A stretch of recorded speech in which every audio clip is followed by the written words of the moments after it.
Hello, ladies and gentlemen. My name is Keegan, and welcome back to another episode of the Supercoach Diaries, the second episode for 2017. Before we get into it, let's get the YouTube stuff out of the way. If you do like the video, make sure you do like the video, subscribe to the channel so you don't miss any of the episodes. Leave some comments down below about my team and how you think it's going and how your team differs, or you have any suggestions, do let them know in the comments below. Alright, with all that out of the way, I know what you're waiting for. You're not waiting to see this beautiful face. You want to see what my team is looking like to start this 2017 season. Well, here it is. Here's the team that I have put together. I've done a bit of research. I've looked into it, put a couple of hours research into it, looked at some players, looked at some differences, and this is the team I've come up with. Now, before we get underway, before I start talking about each of the players on this team. One thing I will let you know is all the rookies are very speculative. It's going to depend on who's looking. They're going to be getting a game coming into the new season. I'm going to use the preseason tournament for that. But at the moment, so I'm not going to talk about any of the rookies because they're not the ones I really want to focus on today. I can do a video down the track focusing on rookies a bit more, but at the moment it's too hard to tell who's going to be getting a game and who isn't. So these rookie picks, while you might have a few questions about them, some of them might be right, some of them might be wrong, that's probably not what I'm going to worry about today. Today I'm going to just worry about the premium guys and just a handful I've picked out that I've got a bit of a talking point on. Alright, so starting from the back line, we have got Heath Shaw. Now he was a great performer last year. He was a massive scorer. He had the odd down game, but usually he was very, very solid, and I never had a problem with relying on Heath Shaw to be a captain for a couple of games too. So I've just stuck with him. I think he's a very, very solid pickup. Taylor Adams is the next one. He's going to be seeing a lot of midfield minutes in Collingwood, so he'll be in the middle. He'll be getting a lot more of the ball than some other premium defending choices may actually get. So I think Taylor Adams is a good pick there. Rory Laird, solid player, I think he plays off the halfback straddle lane. I'm not 100% sure on that. I don't know if he plays a lot in the midfield, but I do know that from looking at his scoring over last year, he was pretty good. He was pretty solid. I reckon Adelaide are only going to get better, so I think Adelaide players could be a decent shout this year heading into this season. Jason Johannisen is a player that sort of he threatened a bit. He had a bit of an injury throughout the last year too, but especially in that grand final against Sydney, he really stood up to be counted, and I'm tipping him to probably have a breakout year for the Western Bulldogs. They're going to be a good team again this year. Obviously, the Premiers, you can't really underrate the Premiers, but I reckon Johannisen could have a year where you could see him putting up big 100 scores pretty regularly. And what I'm also going to be doing is I'm actually going to be talking about a player on each line of the field that I've missed out on. So the player that I've sort of left out of the back line is one that a lot of people might have, and that's Doherty. He is a very, very good player. He racks up big numbers, and it could be a mistake that I've left him out, but the reason I've left him out is because he is going to take up a lot of my salary cap, and I'm not sure that he can show the form from last year. It remains to be seen. I could be making a huge mistake leaving him out. Everyone else could be putting him in, and I could be missing out on a trick. But at the moment, I'm happy with the way my defence looks. As you can see, I've got a remaining salary of about $74,000. So if I want to put him in, I probably can trade one of these back lines and trade some of my rookies around to fit him in if my mind changes between now and the start of the season. But at the moment, I actually don't have Doherty in this team. Alright, now we're down to the midfield. We've got Dangerfield straight off the top. I know what I said about Doherty before about how having the highest priced play in a certain position could be a bit of an issue. But with Dangerfield, I'm not as worried about Doherty. Dangerfield is a proven performer over many, many, many years, and I only think he's going to at least equal the form of yesterday. He might actually get better. Who knows? Hard to see him getting better, but he is a real quality player, and I really, really think that he can back it up heading into the new season. Josh Kennedy is an interesting one. One that people seem to avoid last year, but this year, I think a lot of people are getting on Josh Kennedy. He makes contested play, he racks up the massive numbers, and he can also show he can kick a goal or two, which is great for Supercoach, and that usually does bump up your score quite nicely. Fife's an interesting one. he's coming off a year where he had a lot of injury problems, didn't really get off the ground at all. 573 for Fife, I thought was a very, very good price. And even though he does have a few injury issues, if he can get back to his form of his Brownlow year, I reckon he will make us some money, and he'll also just be a high performing player, and he'll probably be there at the end of the season when I've got all premiums in this team. So he's one that I'm hoping can come back full strength and really shoot on for the rest of the year. Heppel had a year out, so he could be a bit of a speculative pick, if you will. Him and the next guy are speculative picks for me. But Heppel is he's had a year off, but Essendon are looking for a big redemption. He's the new captain. I think he's going to be trying to lead from the front. He's going to be trying to show the rest of the Essendon the rest of the club that he's the man to lead them forward. He has room to grow to. He's only 513,000, and I reckon he's now getting to that age. He's getting into his prime, and I reckon if he sees more midfield minutes, he will be a great player this upcoming season. I reckon that price will shoot up very quickly. Will he be there at the end of the year? Not too sure, but for the start of the season at 513,000, I reckon he is a really, really solid player to start out the season. And Beams is also a speculative pick, and he's another player from the Lions. He's had a couple of seasons where he's been pretty much injured. Now, if he gets back to fit and back to his form that he showed in his last season at Collingwood, I reckon Beams will be an amazing pickup. At 432,000, he has a massive room to grow that price up. So he's one I probably wouldn't expect to be in my team at the end of the year, but who knows? If he returns to that great form, then he could probably see himself. But at the moment, he's there for 432,000 to make some money, and then we can probably trade him in for, I don't know, a Pendlebury, depending on how we're going as far as team-wise goes. But Beams is a player that I think if he gets back to fit and gets back to form, I reckon he will be a great, great player. David Swallow's an interesting one. Probably a lot of people have him. A lot of people have either had Swallow or Amira in their team. Probably not both, because they've both had massive injury problems. But I've gone with Swallow. He's training well.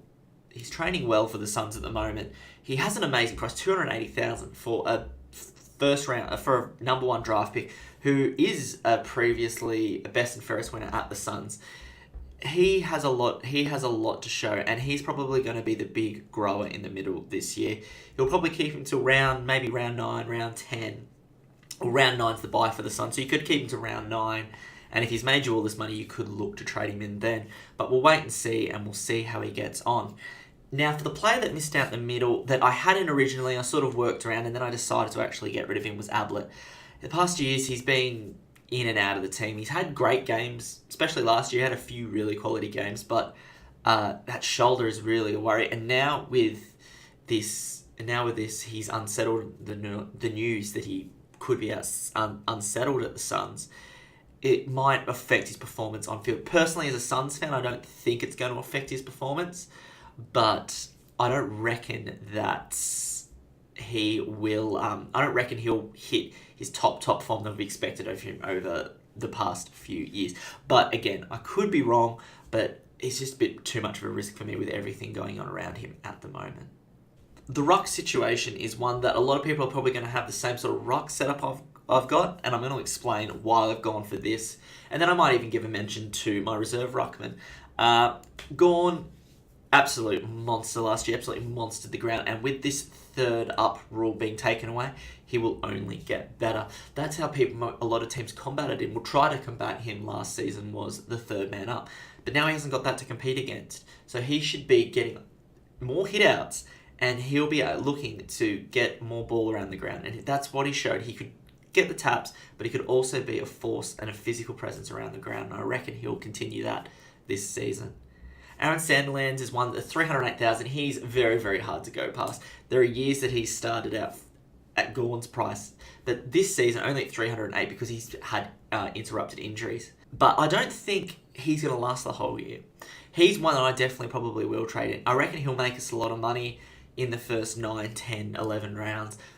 And then I think he might have a break, or he might have a few weeks off, because Fremantle don't reckon, and I don't think he will, probably make it to the end of the season. He won't play all 22 games, in my opinion. So he's a good one to have at the start. He'll make us some money off the top, and then we can trade him in for another quality ruckman. And one ruckman that I missed out with could be the ruckman I bring in later. And last one, just a quick mention for Wits. Looking like he is getting the inside run at the Gold Coast's number one ruck spot, which is great news. He's only 217,000, so he's not your typically priced rookie or rookie that you'd have on the reserve list, but he's one that will, if he starts for the Suns, he'll get a lot of hit outs. He is like Gawn. He's tall. He's not as aggressive as Gawn. He's pretty soft from all accounts, and I hope that he finds that mean edge at the Suns, but he'll get a lot of tap outs around the ground. So that will automatically give him a decent enough score that he is going to grow and at least make us a bit of money. Now, the player that, for me, of the rucks that missed out was Goldstein. He's one that I did have him last year, and he was a bit disappointing. He had a lot of injuries that sort of seemed to hamper him a fair bit. But I could be missing a trick. If he recovers that 2015 form that made him the premier ruckman in the AFL in 2015, I could be missing a trick with him. But at the moment, I'm just not confident enough that he will recapture that form heading into this season. Now, looking at my forward line, and as you can tell, and a lot of people, if you're going to be checking out a lot of other people's teams, they're going to tell you, and I'm going to tell you the same, the forward line this year looks really, really bare thin. Now, you've got your Franklins and your Rewelds and others that I'm going to talk about at the end, especially with the one player that I didn't end up putting in my forward line. But so as you can see, my forward line is very underdeveloped when you compare it to my back line and my midfield. But I'm going to talk you through why I've made these choices and how I think it's going to go this year. Well, McRae is one that probably I'm looking at of all the forwards. He's probably the only one that I think will probably be there come the year's end, possibly. He's going to be doing midfield. He's going to be seeing a lot of midfield for the Bulldogs, and he's shown that he can get a lot of ball, and he's a decent enough scorer. Being a young player too, he's got another year under his belt, so I reckon he'll improve. The players around him will improve, meaning he is going to be getting a lot of the ball, and he'll be getting those big, big scores, in my opinion. Now, Touk Miller is one that could be a bit of a home field choice. Could be a bit of a choice just because he plays for the Suns. This team's actually called Touk Time. If you're any sort of interested in that, he is. I think he's going to be the big breakout person for the Suns this year. And the only reason I say that is because he looks super invested in the club, and he's had a couple of years where he's looked pretty good. But this year, he's a forward player. He's in the forward line for Supercoach, and he's going to be seeing some solid midfield minutes. He's one of our better midfielders this year.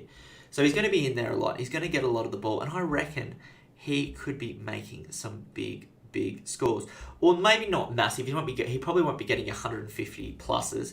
But I reckon if he sees the midfield minutes I think he's going to see, he could be a solid 100 average player in the forward line, or close enough. And in the forward line this year, if you can average close to 100, I reckon that gets you a permanent spot in the forward line. So he could be another one along with McRae that I could see there come the season's end, depending on injuries and however else many other factors there are around.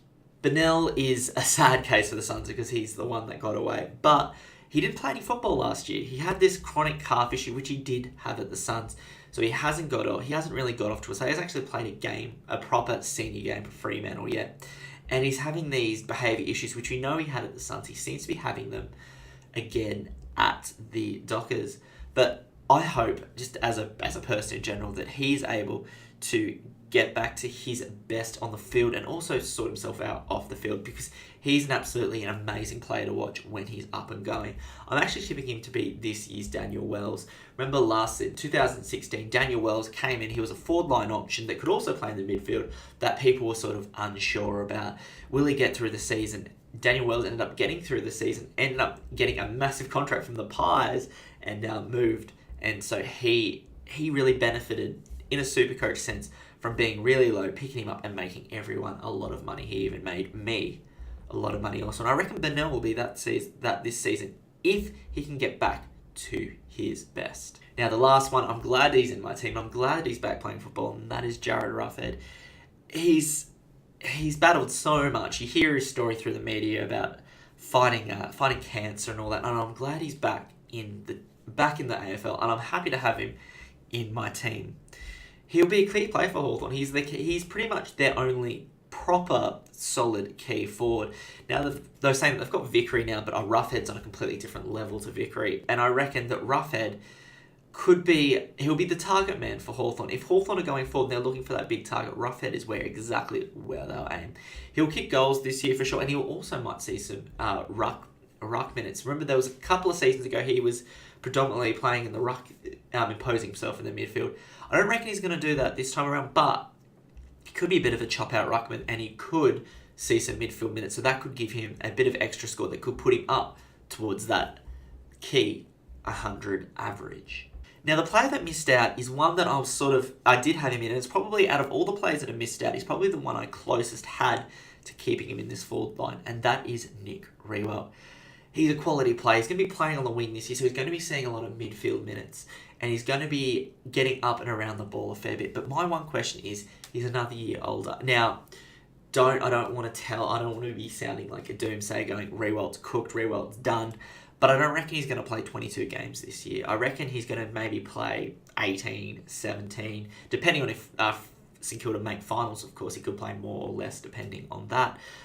But I just don't think that he's going to be playing that 22 games. And I'm worried that as the season gets on, and he's an incredibly fit guy, as the season gets on, his body might just start to wear on him a little bit, and he could be seeing towards the end of the season, the business end, when you want especially if you're doing your league finals and you don't want players out injured, he could be one that might be getting left out towards the end of the year. Who knows? But I really think if you've gone with Riewoldt, I think it's a fine selection. He's a great pick, and I reckon that you probably can't go wrong with him. I'm just a bit wary, for me personally, about how he's going to get on. So that's it. That's my team that I'm heading with in this season. Do let me know in the comments below if you think I've made any great choices that you weren't sure about, or let me know below if you think I've made an absolute howler or two that I really think that I should change. Do let me know in the comments below. As I said before at the start, make sure you do like the video, subscribe so you don't miss any of the videos. Next video coming out is going to be my second Supercoach team this season. I'm going to have 2 running, which I know some people have said disqualifies me from the prize money. But let's be honest, I don't think I was going to be challenging for the prize money anyway. I'm not a Supercoach aficionado than some people are on the internet. I'm just a bloke that likes picking players and hoping they score big scores for me, and I do enjoy that. So the second team that I've got going, this is one that has a player from every team in the league, and seeing how that team gets on. So I'm going to put another video up in a couple of days showing you my starting team for that team. So do make sure you keep an eye on the channel for those videos.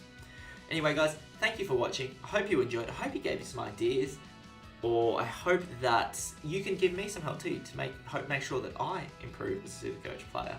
Anyway guys, thank you for watching, and I'll see you later.